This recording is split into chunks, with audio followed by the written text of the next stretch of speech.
You guys can see that at home, right? I did share. Yep, you're good. Good. So, yes, women and women's issues, without me saying anything more about that. Women are disadvantaged. Women are, forever legally disadvantaged.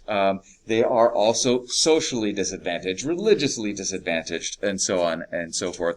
There are religious reasons why women are disadvantaged.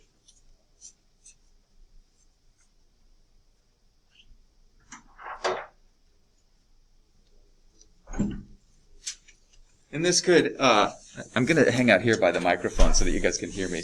I noticed playing back that sometimes I'm not always very audible. But think about this. Go all the way back to very religious reasons, and you can find John Calvin, you can find Martin Luther talking about women, and while they might appreciate women as wives and mothers, they're also pretty negative on women about, women having any kind of power over men or in the church or anything like that. Women get hit religiously very early with the story of Adam and Eve.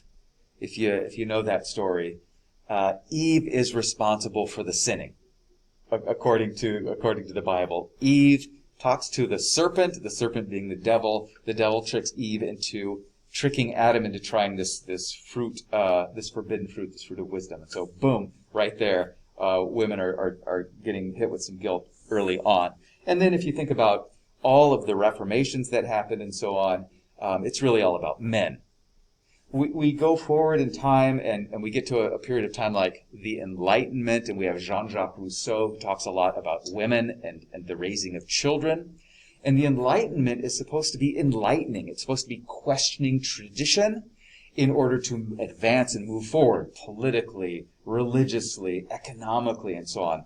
But it's not about gender relations. In fact, gender relations, I would say, in the Enlightenment stay pretty much the same. Some of those philosophers are kind of like, it's too bad about women, but they don't really care that much. And Rousseau even comes up with this idea of separate spheres. Men are in the first sphere, and men pretty much do everything, and women are in the second sphere, and really women's power is the ability to feel emotion. Therefore, they should be wives and mothers, period. We get to the Napoleonic Code, or the Code Napoleon, and it too sets up men as like little Napoleonic dictators over their families. Men have all the power over their families, over their wives. In the Victorian era, when people are still religious, but then we have sort of social morality rather than religious morality, the Victorian era is an era of the bourgeoisie really setting what relations should be like between men and women. And there is a lot of cultural pressure and moral pressure for domesticity. What does that mean, do you think? Staying in the home. Yeah. And once again, this is mostly for bourgeois women who can do this. But over time, we find that David Ricardo and his iron law of wages, nonsense. Working class people get higher wages over time. It's kind of, kind of inevitable. It always lags, but inevitably, men and teenage children are going to work. And even lower class women, some lower class women, proletarian women, are staying at home and raising their children, like Queen Victoria would like them to. In the 19th century, when we look at all these different countries, arguing over who should have the right to vote, it's universal what kind of suffrage? Male suffrage. All the political fights are about men getting the vote, and women are really forgotten for a long period of time. I don't know that you need to write all of these people down, but if I'm thinking of facts, if I'm thinking of, fodder for my contextualization, I might throw in some of these people. Maybe you know some of these people. I hope you do at least. And if you don't, maybe you're jotting one or two of them down right now. As early as this class began, in the Renaissance, there was this woman, Christine de Pizan, who writes the Book of the Three Virtues or the Book of the City of Ladies. Same book. 1405. Really early stuff. She's a woman. She's writing. That's pretty amazing. And she is really telling city women how to live. And essentially, city bourgeois women already. You can't really tell a peasant woman how to live because she's not going to read your book, and she has to work, and so she doesn't really have a whole lot of power anyway. But she's talking about, for example, the wives of a shop owner or somebody who's in a guild and telling them how to manage their husbands. You have to be kind of meek and feminine, but at the same time make sure that he's not messing things up. Olympe de Gouges, in the 17th century, really around the time of the French Revolution, pens the Declaration of the Rights of Women and Citizen. She steals the Declaration of the Rights of Men and Citizen and puts woman, woman, woman in every single thing where you found man, man, man, man. Because she wants that to happen. She's a feminist. She believes that the French Revolution won't really free humanity or won't free the French unless women are freed as well. Do we know what happens to Olympe de Gouges? Yeah, she gets her head chopped off. Yeah. Mary Wollstonecraft is living just slightly later than that. Well, actually around the same period of time. She just dies a little bit later. And Mary Wollstonecraft is someone who writes A Vindication of the Rights of Woman, in which she is attacking Rousseau's idea of the separate spheres, and in an enlightened way saying that women are really capable. And that you can't have an enlightened society without having women freed from, let's say, the control of their little dictator husband. And then Mary Wollstonecraft, sadly, dies shortly after childbirth because of childbirth. And do we know who Mary Wollstonecraft's daughter is? Did we talk about that? Like Frank. The person who wrote Frankenstein, exactly. Yeah, Mary Shelley. That's kind of cool. There is a 19th century utopian socialist, a French woman by the name of Flora Tristan, who also is promoting, her idea is that all the working class should join together. See how it's kind of like pre-Marx sort of stuff? All the working class should join together to create a giant union, and that union can kind of take care of its own. She thinks that you can't have socialism, you can't have economic equality until there's going to be gender equality. So she's fighting for gender equality. The people who live behind me had a baby about a year and a half ago, and I always ask people, what'd you name your baby? And the guy's like, Flora. And I said, oh, Flora, you named her after Flora Tristan, the 19th century French socialist. And he's like, what? I said, just say yes. Yes? Okay, have a nice day. It's easy for me to remember his baby's name now, so it's really nice. There's a guy by the name of Charles Fourier who we didn't talk about. He's kind of an insane guy. He's got some really weird ideas. One of them, I don't know how insane this particular idea is, but Charles Fourier believes that marriages are pretty much just like prostitution. What do women get out of marriage according to Charles Fourier? What do women get out of prostitution? Money. And then what do men get out of prostitution? You could say. Sex. Yeah. So it's a sex for money kind of thing. That's the way he's viewing marriage. I think he might have been a bachelor, actually.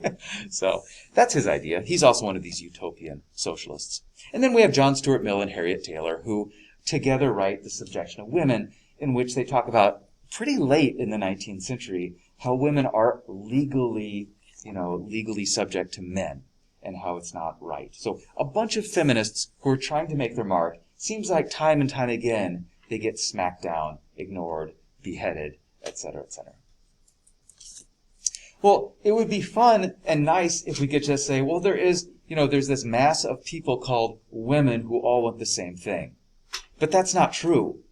Women are very divided. Women are as complicated as men in terms of, their classes and what their class background would make them want in terms of a point of view. They are also, even if they are bourgeois, it doesn't mean that they believe the same things or want the same things either. Their goals are different. For example, some women could be really excited about suffrage, about the ability to vote, thinking that if women could vote, that the politicians would take them seriously and write laws for women. Others think that it's too early for women to vote, or that women can't be trusted to vote, or whatever. And really what they want to do is, their goal would be better conditions for women, like the ability to divorce, or the ability to get your children after you divorce. For a long time, when couples divorce, and it's a fairly rare thing, because a woman who gets divorced is really in trouble. What is she supposed to do economically? How is she supposed to make her living? She's kind of tainted goods at that point in time for somebody else to marry, and so it's just really tough. But anyway, women don't oftentimes get their kids after divorce. The man gets the kids, and he does whatever he wants with them, like give them to a relative or a stranger. That doesn't seem right to a lot of women. They want to change that.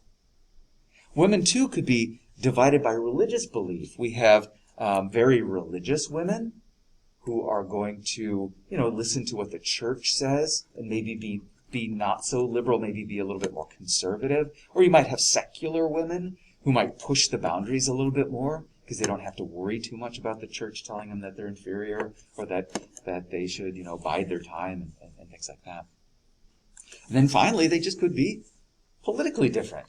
Women could be radical, women could be liberal, women could be socialist. There's all kinds of women with their own belief systems, and whatever puts them together religiously and belief-wise and class-wise and all that kind of stuff, that tells you what their point of view would be, I think, sometimes. There's not one goal for women. There's many goals. Even nationality. In some places, women are more, some countries where women are freer and some countries where women are maybe less free to do what they want to do and believe what they want to do. Misogyny, though, it's a constant. Disdain for women, dislike for women, talking down about women, talking about how they are not as good as, capable as, smart as, whatever, men, is very, very normal, darn near forever, perhaps even, 2021. There is that idea, once again, of the separate spheres, of domesticity, of women, confined to the home or as the home economist, whereas men are going out, men are in politics, men are in business, men are socializing with each other, women, not so much. There's the double standard, the sexual double standard that goes on forever, that men are, expected or it's okay for men to go and cheat on their wives. It's definitely not okay for wives to cheat on their husbands for really a long period of time. Prostitution. 90-some% of prostitution is female prostitution. It's a very normal thing for a long period of time. But then, like I say, you get to a time like the Enlightenment, and you think, oh, these guys are enlightened. They're gonna say something nice about women, and maybe, but they don't. And even socialists, who are like Marx, what's this community of women that Marx and Engels want to start? This whole free love thing. A lot of the time, those socialists are not very radical, or not very, they're not very radical when it comes to women's rights. Here's just an anecdote about that. Marx and Engels are bourgeois guys who speak for the proletariat. And Marx had he had a maid in his house, and he got her pregnant. He had an affair with the maid, got her pregnant, and then Engels claims that the baby is his.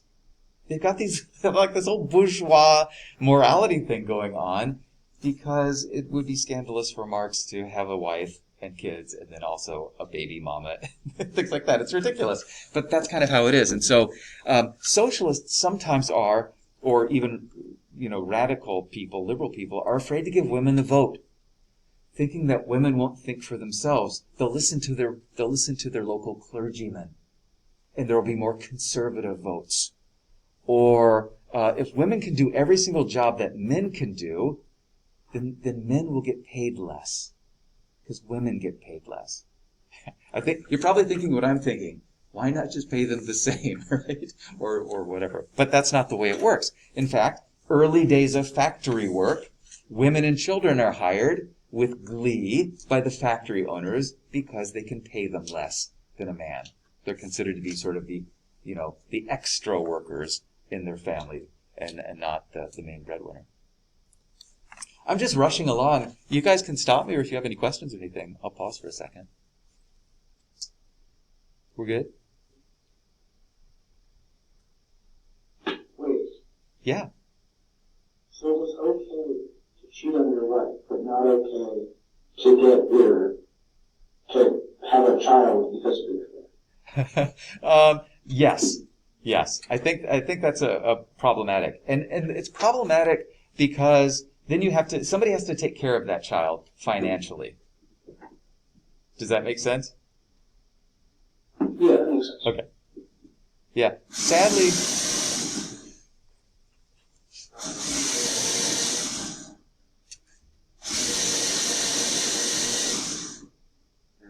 Good deal. Sadly, it seems like women are always, in some ways, stuck with the kids.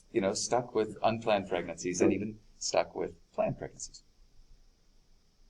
In the 1850 to 1914 period, this period of time that we're talking about, women do start to get some rights in places. And this happens in different places at different times. And so I don't think that we want to, get down and dirty with when exactly women get the right to divorce in England or that kind of stuff. But just in general, know that women start to get control of their property. They're able to own property in their own right and do what they want with it, gain a divorce, get custody of children. There is a battle going on, actually, about reproductive information. Apparently, men don't want women knowing how to control their own reproduction, because men, for a long period of time, apparently want to have as many kids as possible. And women, once again, sort of stuck with the kids, might want some scientific information or factual information about how to limit births. So those fights about birth control or birth information really started in the 19th century.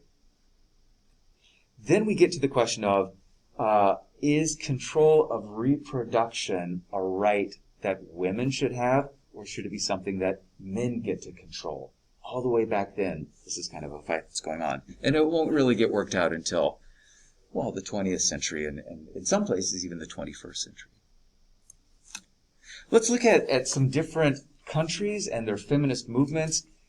I'm going to tell you that, of course, Britain is the place where feminism is the most advanced, because Britain is the most advanced, politically speaking. It is, though, difficult to be a Victorian feminist. Even though there is a Queen Victoria, she gives off this motherly vibe. She gives off this domestic vibe. She's actually a really horrible mother. But from the outside looking in, she seems very content as both queen and sort of, domestic queen at the same time. And so in Victorian Britain, a lot of women who are bourgeois don't demand too much. They really concentrate on charity, giving to the poor, temperance. What's temperance mean?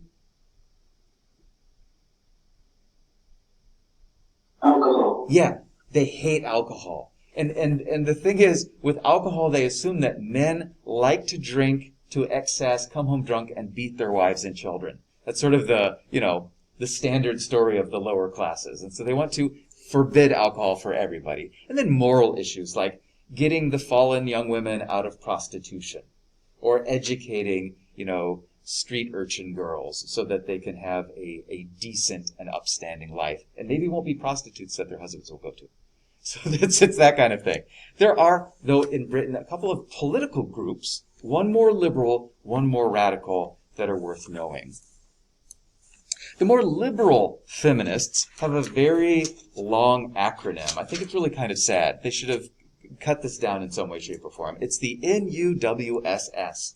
It's just, let's face it, it just needs a reworking, a remodeling. But it is the National Union of Women's Suffragette Societies. And it's headed by Millicent Fawcett. They are the eventually the law-abiding and the larger majority law-abiding group of feminists. By 1908, it's about 500,000 women who belong to this NUWSS. They believe that by being respectable, that by being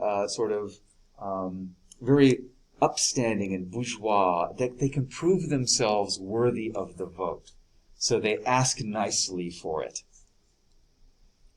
You can kind of see the whole vibe there with the big signs and the banners, these sashes that women wear. Mary Poppins. Have you seen Mary Poppins? Do you remember that the mother in Mary Poppins is a suffragette, right? Do you remember that? This is why she hires a witch to watch her children. Am I getting the story right? Okay. What is Mary Poppins actually? She's not a witch. Just magical? Yeah. Okay. She hires a magical woman, I think she's a witch, to watch her kids while she goes off and, tries to get rights for women. She's not being domestic. Interesting. She even wears a sash. I gotta watch Mary Poppins again. We're gonna have an AP Euro Film Fest. Fiddler on the Roof, Mary Poppins, and some others. Les Mis, and so on. Well, that's the more, let's say, liberal group. The radical group, the splitter group, is the WPSU, the Women's Political and Social Union.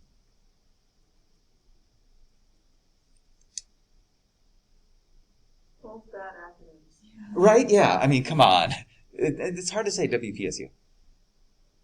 Emmeline Pankhurst and her daughters are these suffragettes who are lobbying for the vote through what I like to call minor league terrorism. And so they know that men value property, and so they are destroying property. They're burning things. They're setting what's called a mailbox on fire with letters in it. All the business correspondence is going up in flames, and they break store windows. It's annoying. They get arrested and for doing that, for all these kinds of protests. And then when they get in prison or in jail, they go on hunger strikes. And that freaks out the jailers, and then the jailers force feed them. It's really not a nice thing for anybody involved. But, going on a hunger strike when you're in prison is kind of a good way of protesting being in prison. And this actually worked. Over time, the men got freaked out that these women could die in prison because they're starving themselves. And so they had this new law called the Cat and Mouse Act, where they would arrest the women for their minor league terrorism, keep them in jail as they starved themselves, let them out, and they would go and they would eat stuff, and they would rearrest them later. It was kind of a good idea, but it was all very annoying. And they're really pretty brutally treated, really, being arrested and then being force-fed. I've got a fake picture of them being force-fed. What happens if they get away? If they can't find them again? Yeah. I don't know. They're still engaged in minor league terrorism, so it's pretty easy to find them. Here's just some images from that. You can see a policeman roughing up a nice bourgeois woman, mixing it up with the police. That's not supposed to happen. Or giving out information. What does it say? Votes for women justifies violence. Oh, okay. So once again, or then this is this is a photograph of a woman being force-fed, but it's a fake. Newspapers used to fake stuff all the time just to give you an idea of what it looks like. So they stick a tube down your nose and then pour nutritious gunk through your nose into your throat. You can't do anything about it. That was really hard on the jailers, and it was really hard on the women, and so they gave up doing that after a while. And like I said, just releasing them. Women do get the vote in Britain in 1918 at the end of World War I, and I'm going to argue that World War I is a turning point for women's rights and the position of women in society. Guess what women have to do in World War I? The men's jobs. Yeah. And they prove themselves super capable, and without the home front, without women doing the men's jobs, as the men were all fighting, they would have lost the war. Therefore, it's time, 1918, 1919, just like in the United States, for women to get the vote. It was women over 30 in 1918. By the way, that's Andy Capp. I don't know if you've ever seen an Andy Capp cartoon. It's a British comic. It's really not funny at all. It used to be in the newspapers. It's really very, I don't know. He was always drinking and playing snooker, and she was always beating him, and I don't know, it's just not funny, as you can tell. French feminists, like French men, are split between left-leaning and right-leaning French people. The lefties are generally socialists, supporting suffrage, rights for women, the ability for women to vote, and the right were generally Catholic feminists who were trying to morally clean up French society. And the French women go to work and work their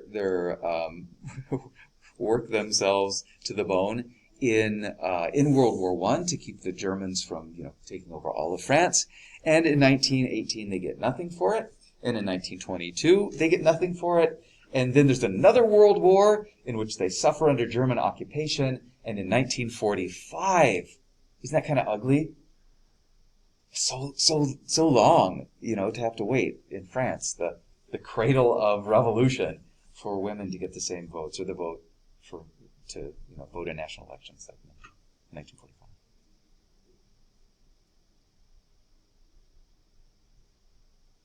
France is the country where just a few years ago the president of France had like an official mistress still.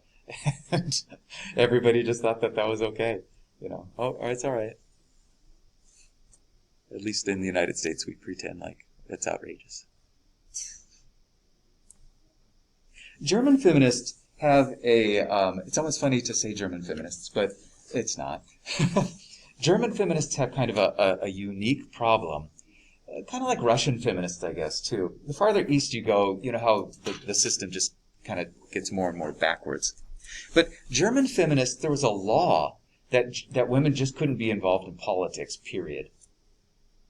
And so why work? Well, and then another thing to think about is, how Bismarck, when Bismarck was in charge of things, he just ignored the parliament, and there's sort of an incomplete democracy there. Why work your butt off to get the vote if the people in charge are really still in charge, and it doesn't matter if you have the vote that much anyway? Every single person can be a raging socialist in the German Reichstag, and it doesn't matter. So every person in the Reichstag could be a raging feminist, and if the Kaiser doesn't want any kind of nice laws for women, well, so be it. There's also this thing, it's the 3 Ks. And we'll talk about the 3 Ks going forward in German society as well. We can learn some more German, or we can guess what these things mean. But for the Germans, there was this idea, of course, of the separate spheres as well. And they are Kinder, Küche, and Kirche. Luckily, we know what Kinder are. These are things... Children. Yeah, good. Like Kindergarten, the children's garden. Küche also starts with a K in English. You got it. So it's children, kitchen, and then Kirche starts with a CH in English.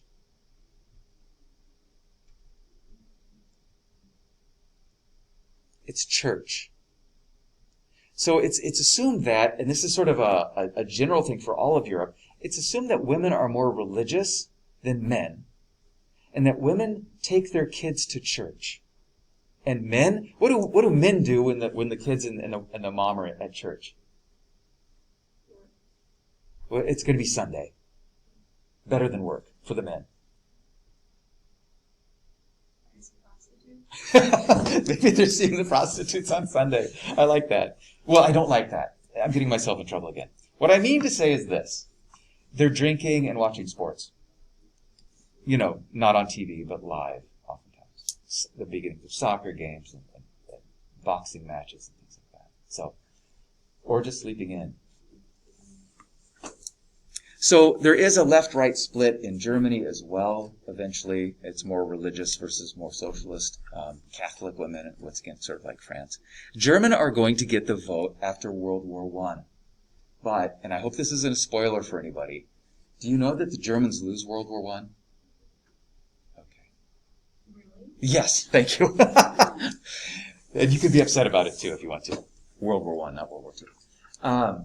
So there's a revolution that happens. They lose the war, there's a revolution that happens, and they can have this new beginning, and that new beginning is, all right, hold on to your whatever you're close to. In Germany, they go from having an empire to having a republic. Thank you. That's disgusting. Bring the emperor back.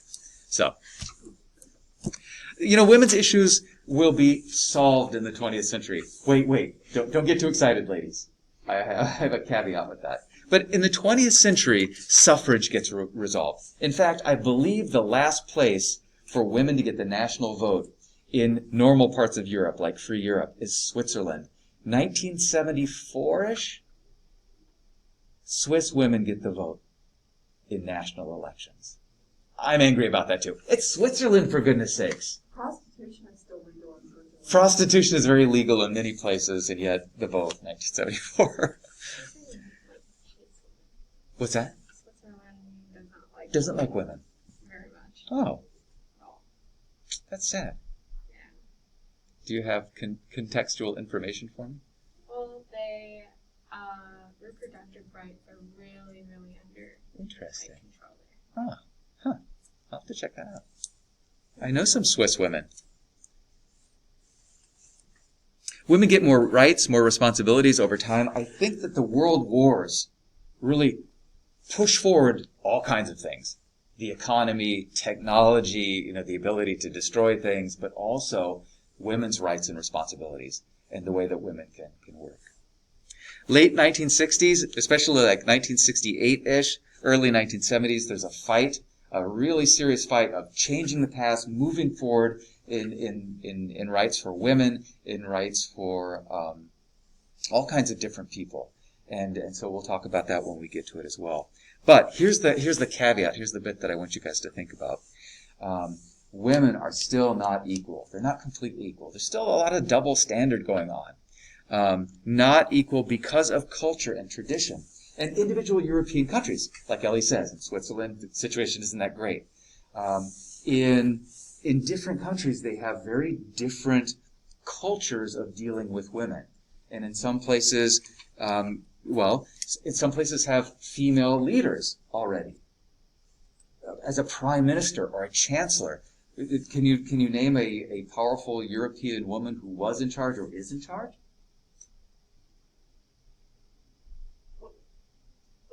Sorry. I was going to say somebody else. Oh, Like 20? yeah. 25? Well, there isn't. We could go back to the 19th century, but we won't find any women. Who's the lady that got replaced by Boris? Theresa May. Oh, there's Theresa May, that's right. Or even before her, she's like the second British prime minister who's female, if I'm not mistaken. The first one, the one that we should really remember, is Margaret Thatcher. Wow, right? Or even today's Bismarck. Angela Merkel in Germany, she's been chancellor for quite a number of years, and I think she's done a really great job. That's just me. Finland has, female leaders, and Scotland kind of has a female leader right now, or at least the Scottish Independence Party does. So, that fight is not over yet, and like I say, this is just for the ladies. It's for the men too, in class. Don't try to be equal. Try to make everything equal in your lives. Just don't fall into the trap of being a man-child and saying, I can't cook and I can't diaper babies and stuff like that. And ladies, don't let men be like that. Sorry to do that. Sorry to preach at the end, but gosh darn it, it's important. Do housework. Everyone can cook. Everyone can do housework. Everyone can diaper a baby, for goodness sakes. Yeah. So if men are much less religious,